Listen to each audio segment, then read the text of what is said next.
Hello, everybody. Welcome back to the channel, and we've got the December recap. Actually, I know we just had the November recap 2 episodes ago, in episode 6. Episode 7 was one game, and that was I believe it was a loss. If I remember right, it's been a minute since I played. I think it was that loss to the 128 to something, or it was the win. One of the two. I don't remember, guys. It was a loss on December 22nd to Toronto, 134 to 119. My bad, guys. But we're gonna go over December, or November, or all of December. The recap. We went 7-5 in the month, or actually 7-4 in the month. I forgot because we played the December 1st game, which was attributed to, for some reason, November. Not sure why. I think it's because in that same week at the end of November.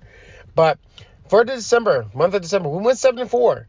Very positive. We had 4 losses, and it was also till in Miami, Minnesota, Charlotte, and of course our game against Toronto. But we swept the Pelicans this month in December. We beat them with all 3 games we played them. We beat Golden State, and the funny thing is, all of our wins, the majority of our wins, all came on Wednesday.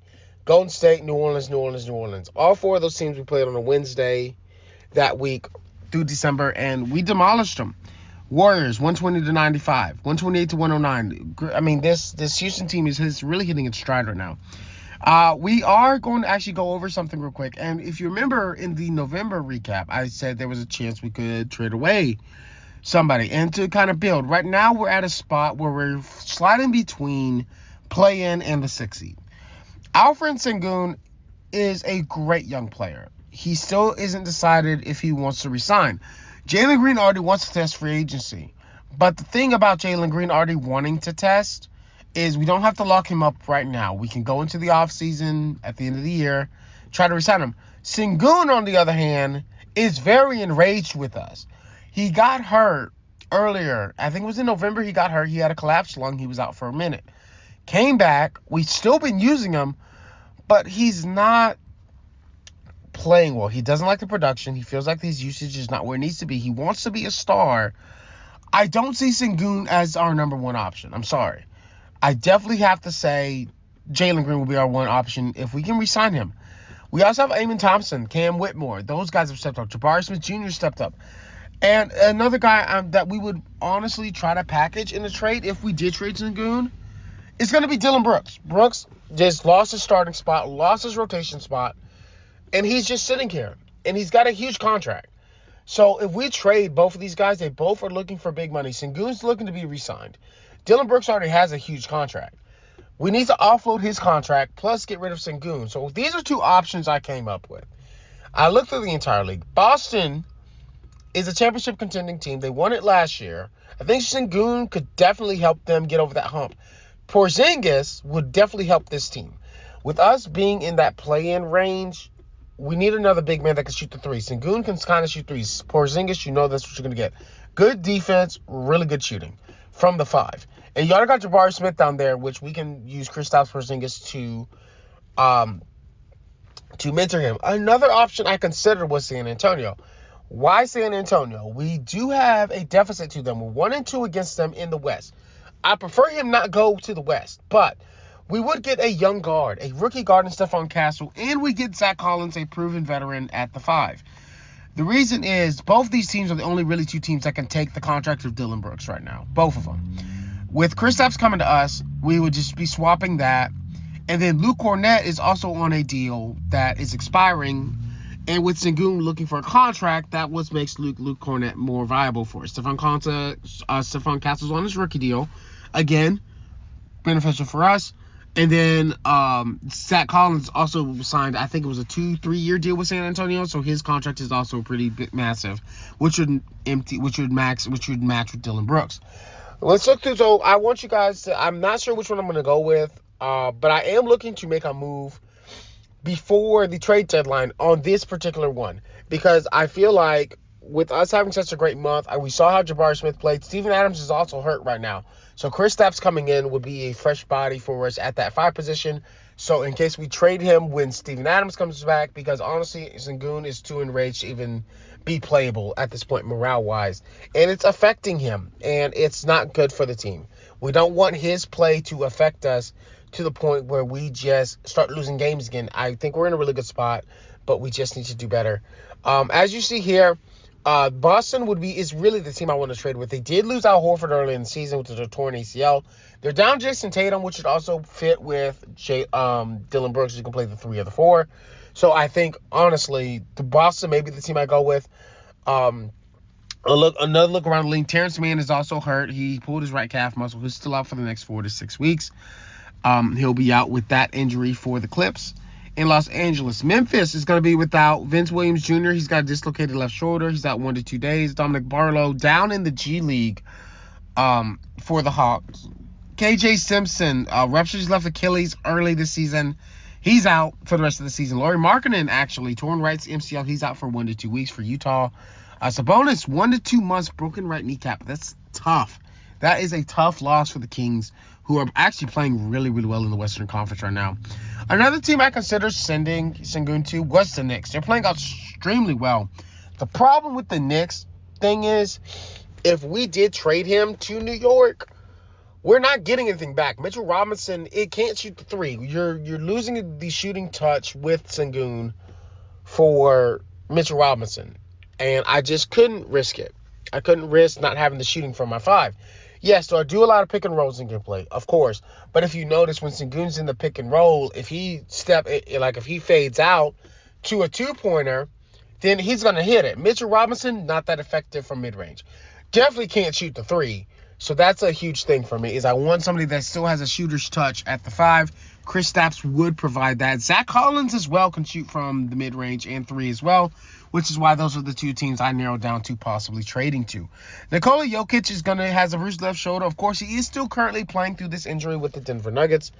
It is another 1 to 2 weeks where he will be completely healed. But we all know Nikola. He's tough as a horse. Tough as a bull, too. Strong as a bull. Strong as an ox. But he is going to be out. Toronto has also lost Grady Dick for the next 1 to 2 weeks. He'll be back shortly. Like I said, Steven Adams, he strained his left hip in gameplay, I believe, against Toronto. He's still out 1 to 2 weeks. I'm trying to wait for him to come back for us to make this trade, but I may make it earlier. You have to wait. There will be a video by itself of that trade, because that's a huge one for this franchise.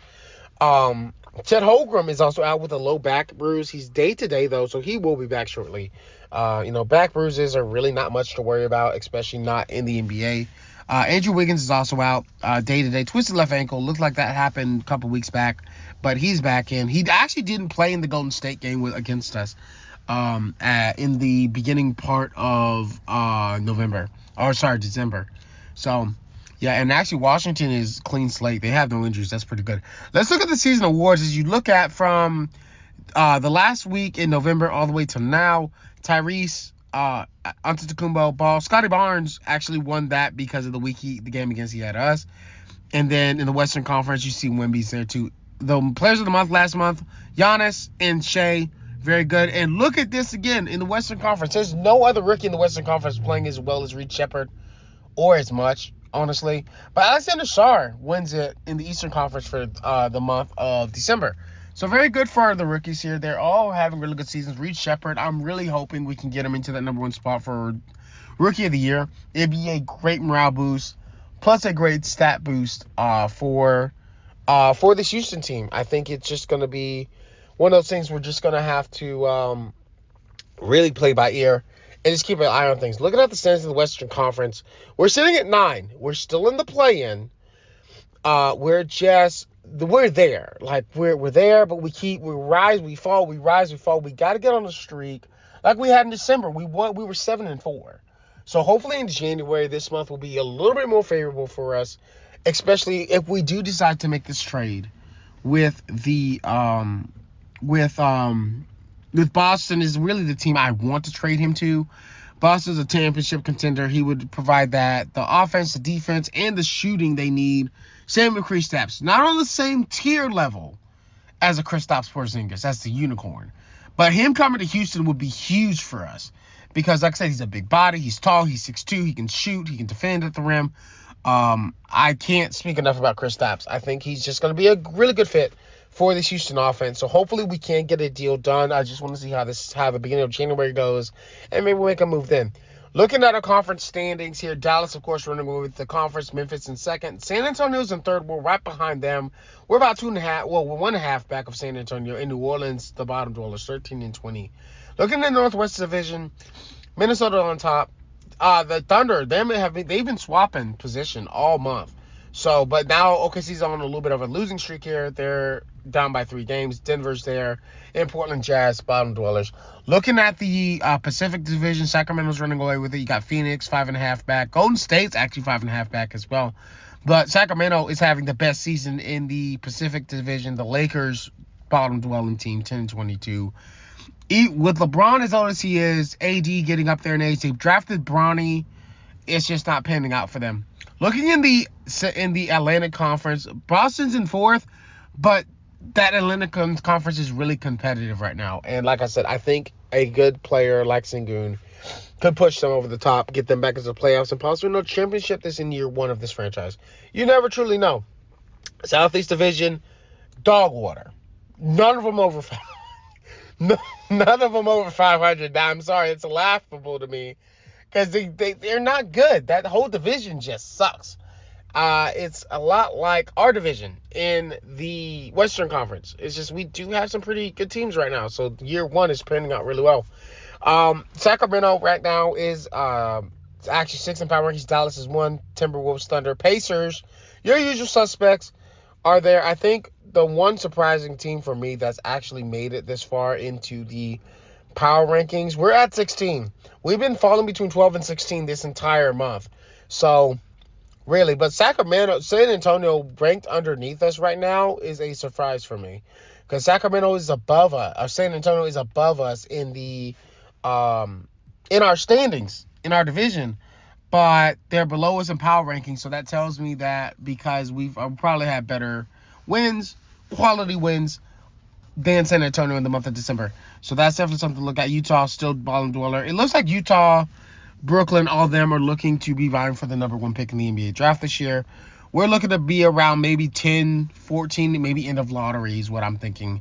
The NBA Cup did finish, actually, in the month of December. And last episode I said Boston won it. I was wrong. Dallas gets finals revenge here against Boston. They beat them 109-76 in the championship game. Look at the Mavericks production. Luka finishes with 39, 8-5. What a stat line for Luka Doncic. Kyrie Irving had 24, but Jason Tatum, JB, did not play well. 5 of 12 for Jason Tatum, 3 of 13 for JB. Just not overall a very good look. Kristaps played poorly as well. 5 of 7 on 1 of 6 shooting. And he fouled out. He only played 29 minutes. So he basically played the first half and fouled out in the second. So it was not a very good look. Let's look at the team stats to kind of end the video here. Just so you guys get an overall look at what this team is actually producing like. Jalen Green tops in our team with 24, 18.6 for Thompson. Van Fleet, 14.7. Whitmore with 14. Reed Shepherd, last month had 9. This month, at the end of this month, is up to 13.